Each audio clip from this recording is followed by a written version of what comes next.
اور 9 سال جب بچہ اور بچی اس عمر پہ پہنچ جاتا ہے، نماز واجب، روزہ واجب، مالدار ہے تو حج واجب، بچت رکھتا ہے خمس واجب، زکوٰۃ واجب، توجہ ہے نا آپ کی؟ یہ کب واجب ہوئے؟ اتنی عمر میں۔ اگر اسی حکم کے ذریعے سے مودت کو فرض کیا جاتا تو ایک لمحے کے لیے تصور کیجئے کہ جن واجبات کی فہرست میں نے آپ کو بتائی، انہی واجبات کی فہرست میں ایک مودت بھی ہوتی۔ توجہ کیجئے، مودت بھی اسی فرائض میں ہوتی، اور جب اسی فرض میں مودت بھی ہوتی تو مودت بھی انہی احکامات کی طرح کیا 9 سال اور 14 یا 15 سال کی عمر میں واجب ہوتی؟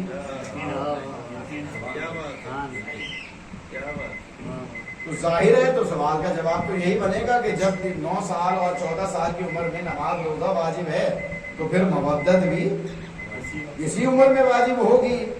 اچھا چلیے، یہاں تک بات پہنچ گئی۔ بہت سے احباب کسی دوسری جگہ سے یہاں آئے ہوں گے، کوئی یہاں سے باہر جاتے ہوں گے، جیسے مثال کے طور پر آپ نے راولپنڈی سے کسی دوسرے شہر کا سفر کرنا ہے، شریعت کہتی ہے کہ حد ترخص آپ نے طے کیا، آپ کی 4 رکعت کی نماز 2 رکعت۔ رمضان میں اگر سفر کیا تو آپ اگر ظہر سے پہلے سفر کرتے ہیں، حد ترخص کراس کر لیتے ہیں، تو آپ کا روزہ قضا۔ اگر آپ کے پاس سال کی بچت نہیں ہے تو آپ پر خمس کا ادا کرنا واجب نہیں ہے۔ اگر آپ کے پاس نصاب نہیں ہے تو آپ پر زکوٰۃ واجب نہیں ہے۔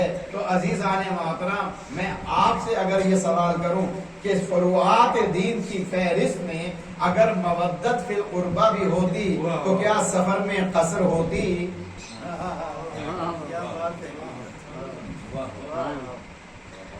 کیا سفر میں جس طرح نماز 4 کی 2 رکعت رہ گئی تو کیا مودت بھی قصر ہوتی؟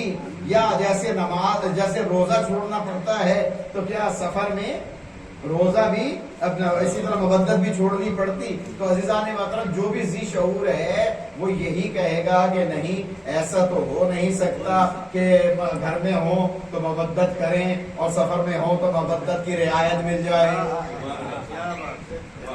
توجہ کیجیے، تو پھر میرا یہی سوال ہے کہ پھر ہمیں یہ دیکھنا پڑے گا کہ جب ہم نماز پڑھتے ہیں، نماز کی ادائیگی ہم کرتے ہیں، اور جب ہم سفر میں ہوتے ہیں نماز ہماری قصر ہو جاتی ہے، روزہ ہمارا چھوٹ جاتا ہے، پیسے نہ ہو تو زکوٰۃ ادا نہیں ہوتی ہے، اور اگر کسی معصوم کا دور نہیں ہے اور ان کا حکم نہیں ہے تو جہاد ہم پر نہیں ہوتا ہے، حج اگر ہمارے پاس استطاعت نہیں ہے تو ادا نہیں ہوتا ہے، تو کیا ایسا ہے کہ ہمارے پاس استطاعت نہ ہو، ہم کہیں کہ مولا ہمارے پاس استطاعت نہیں ہے، ہم آپ کی مودت نہیں کر سکتے؟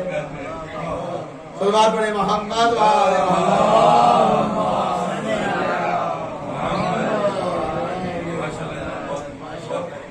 ہماری استطاعت نہیں ہے جناب علی، ہم آپ سے مودت نہیں کر سکتے۔ دیکھیے، اگر جو واجبات کی فہرست میں ہوا تو کبھی کبھی کیا ہوتا ہے، نماز قضا ہو جاتی ہے، آپ کو پھر بعد میں قضا کی نیت سے پڑھنی پڑتی ہے، روزہ چھوٹ جاتا ہے، بعد کے دنوں میں رکھنا پڑتا ہے۔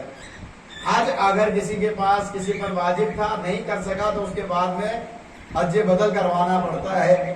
اگر واجبات کی فہرست میں مودت بھی ہوتی تو کیا مودت کی بھی قضا ہے کہ بعد میں کر لیں گے، آج چھوڑ دیتے ہیں؟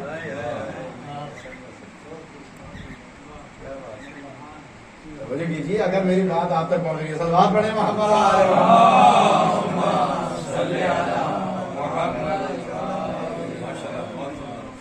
کیا بات؟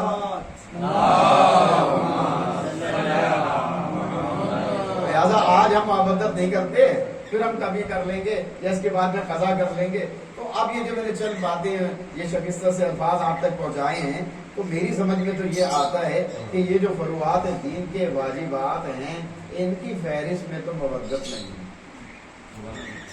ان کی فہرست میں مودت نہیں ہے، یعنی جیسے ان کا وجوب ہے نا حکمیہ طور پر،